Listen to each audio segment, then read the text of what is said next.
Hey everyone, whoo! In the beginning of this year, if you didn't see, I made a top 10 most anticipated movies of 2022. The Batman, the movie I'm reviewing today, was number 2 on my list. Number 1 was Into the Spider-Verse. And I'm excited to say, all you Robert Pattinson haters, doubters, people who scrutinize him since he got casted as the Batman, move to the side. Go somewhere.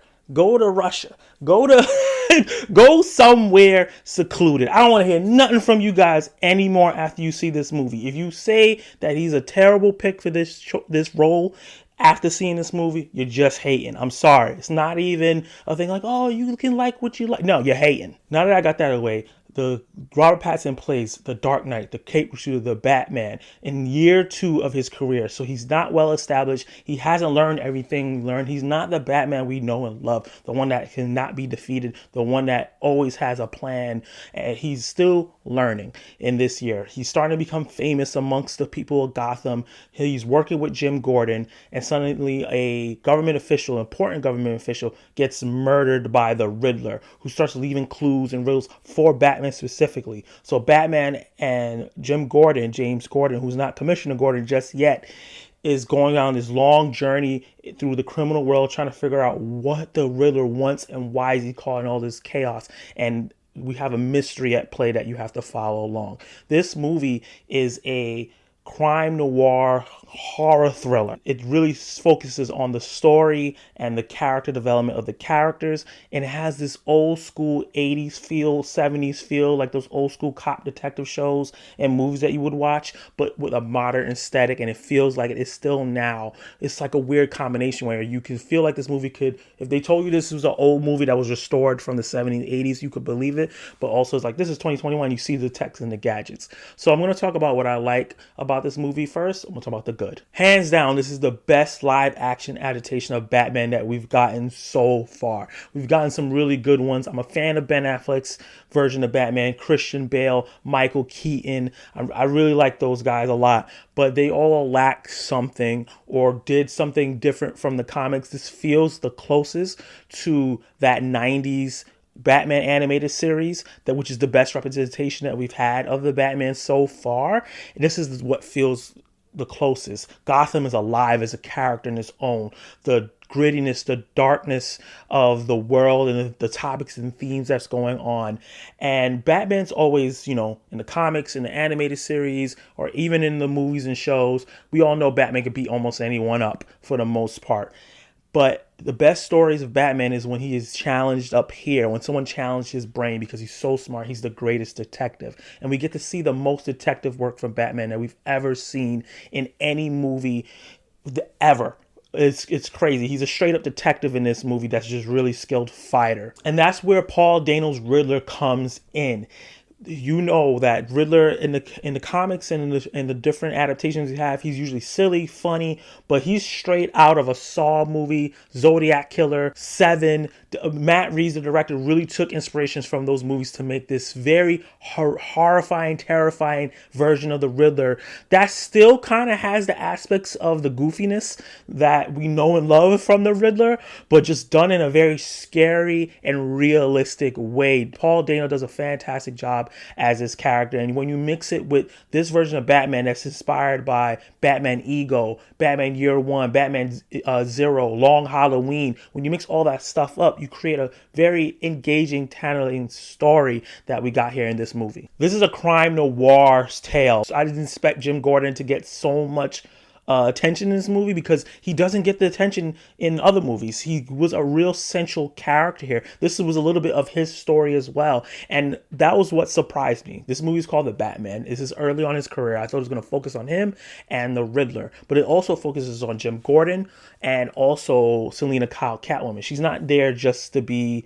a femme fatale. She's actually amongst the story, and the story is written very wittedly, very clever, and it weaves multiple characters in and their story in perfectly, and they all come together in very interesting ways without feeling too crowded. It's dark, it's gritty. This is the darkest adaptation of a Batman story that we've gotten so far. And what makes everything feel so uneasy, horrific, is that Matt Reeves and company and everybody that worked on this film, because the directing, the cinematography, the score, the music used, there's not a fight scene inserted into the movie where it's like, oh, we need some action here. No, every fight scene that's in this movie, it serves the story itself, serves the characters, serves the narrative that the writers and the directors trying to push forward. From Robert Pattinson's Bruce Wayne Batman's slow walk out of the shadows, where you hear his boots clanging like an old school cowboy boot like this, surprise, motherfucker, to the way his suit functions, and you see all the practical things that he's done with his suit,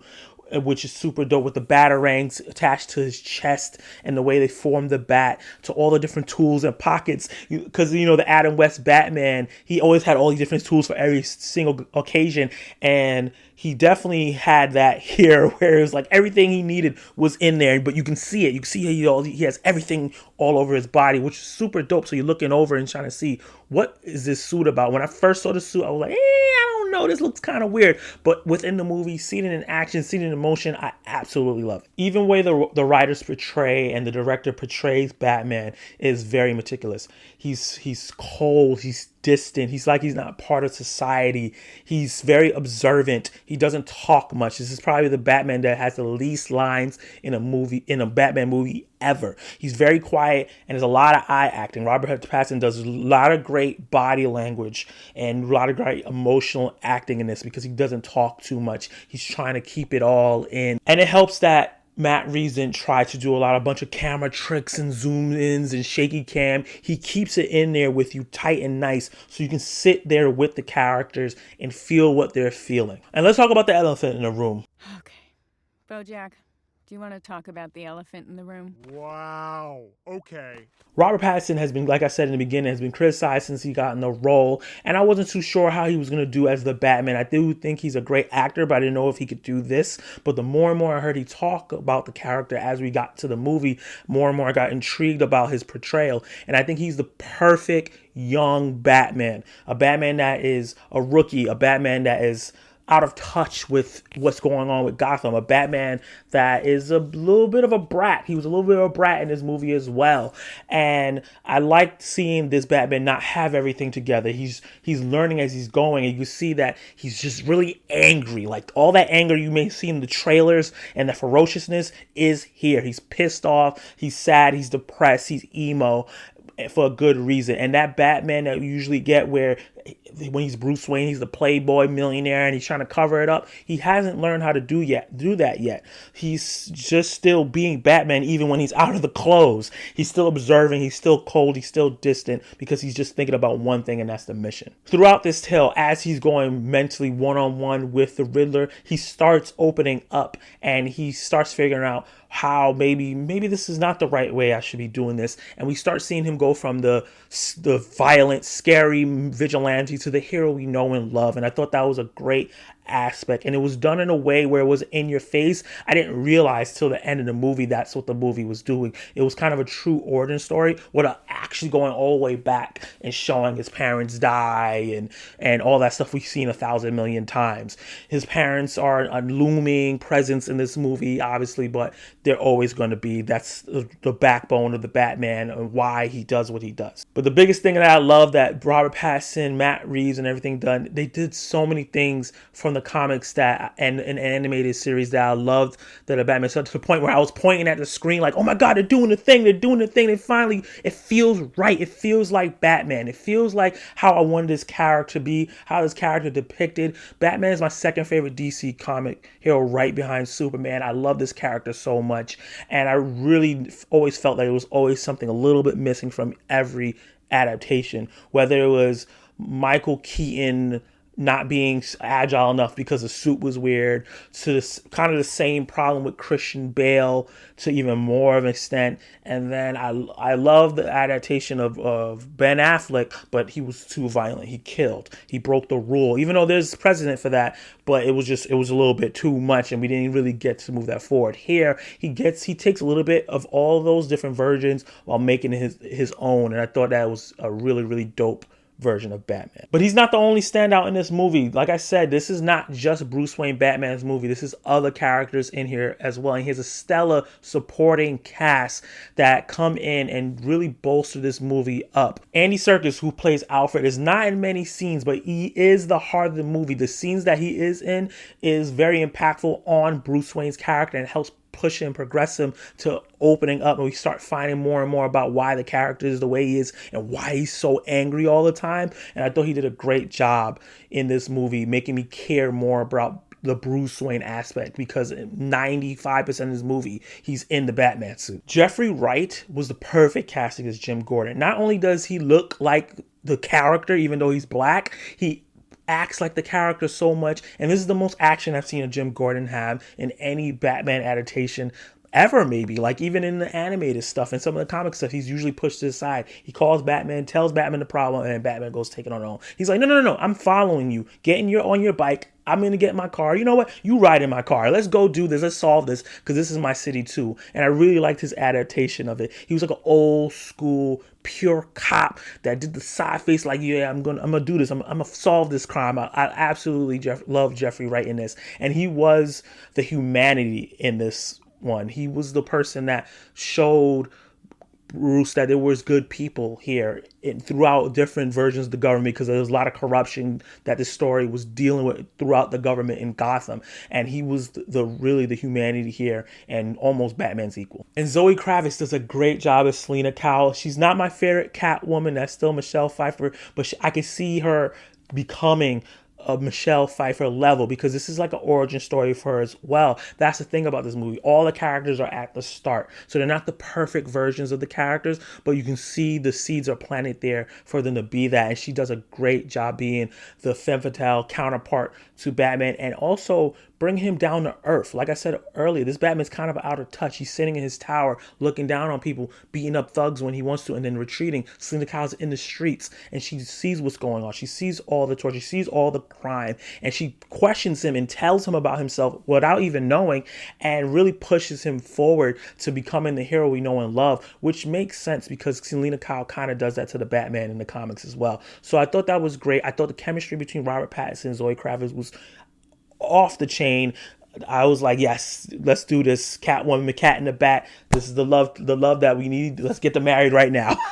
Obviously, they're not going to do that. It's too early, but I'm really excited to see these two moving forward. And I got to get a special shout out to Colin Farrell. Wow, he completely lost himself in this role as the Penguin. You could barely tell he was there. If I didn't know beforehand that he was cast as a Penguin, I would have never known. I would have to Google, like, who was the Penguin? He was great. He brought a lot of humor, a lot of pizzazz that wasn't in the movie, because it is a dark movie. It's really grungy, but when the Penguin's on the screen, you couldn't help but laugh or smile. He was just really funny, but really scary at the same time, which is what the Penguin should be. Paul Dano's Riddler. Last but not least, have to give him a shout out. He gives almost a Heath Ledger level performance in here as the Riddler.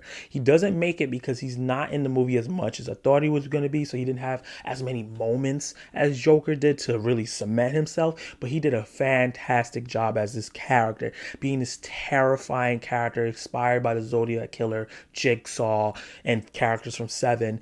And what was the most terrifying thing about him is that he could be somebody from real life. Everything he did was so realistic that easily this was like giving the pamphlet to someone in real life to do these things, which was completely terrifying. I keep saying that word, but it is. He brought a lot of horror aspects to this. The movie, from the intro of the movie, which one of the best comic book movie intros I've seen in a long time. There was a scene that made me jump. I was like, oh shoot, like, okay, like this guy's no joke. And the influence that he had on other people who were just waiting there for their voice. It was a very inspiring performance, and the way his story lined up with Bruce Wayne Batman's story, and the way that he was revealing all the corruption in Gotham, because that was his point.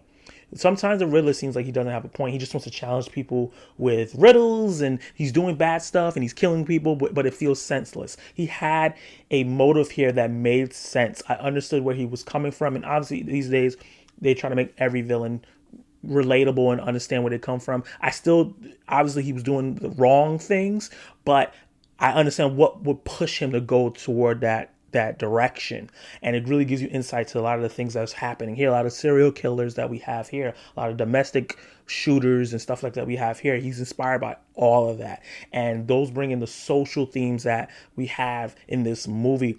That's not in your face. You see them if you want to see him, if you're very aware of it in the real world. And it really hit me right in the face, and a light bulb went off. Like, this movie found a way to bring social themes inside of it without compromising the story, the characters, or making you feel uncomfortable like you're in the real world. You're totally in Gotham. And that feels like Gotham feels like another character. It feels dark, gritty. This is the most stylized and realized Gotham that we had since the Tim Burton 89 Batman and Batman Returns with Michael Keaton.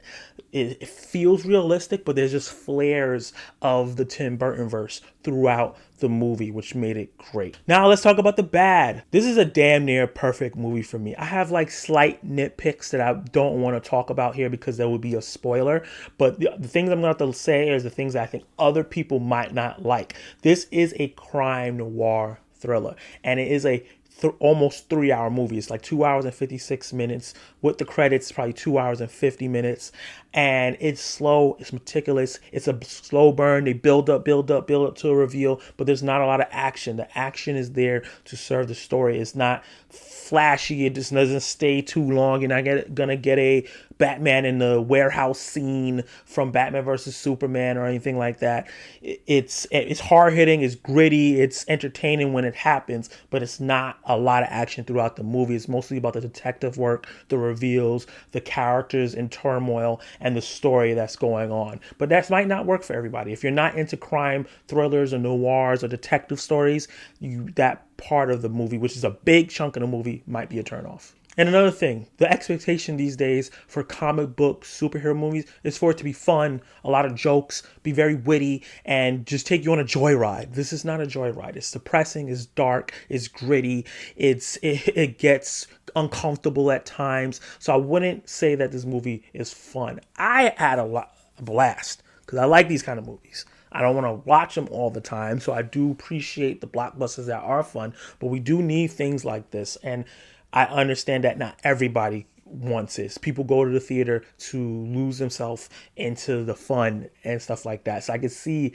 the darkness and the there's no hoorah moments in the movie that's going to make you cheer and go crazy. It's just you sitting there tense watching a crime thriller that's a little horrific. So let's talk about my verdict. If you haven't noticed already, I absolutely love this movie. I think it's a masterpiece. I think Matt Reeves and the writers, the cinematographers, the person, Michael Giacchino, I think his name was, who did the score, and whoever put the music arrangement in, did a massive job. This is Oscar level filmmaking and music that they did here. They did for a comic book movie. It reminds me of game changers like Logan and Captain America Winter Soldier, The Watchmen.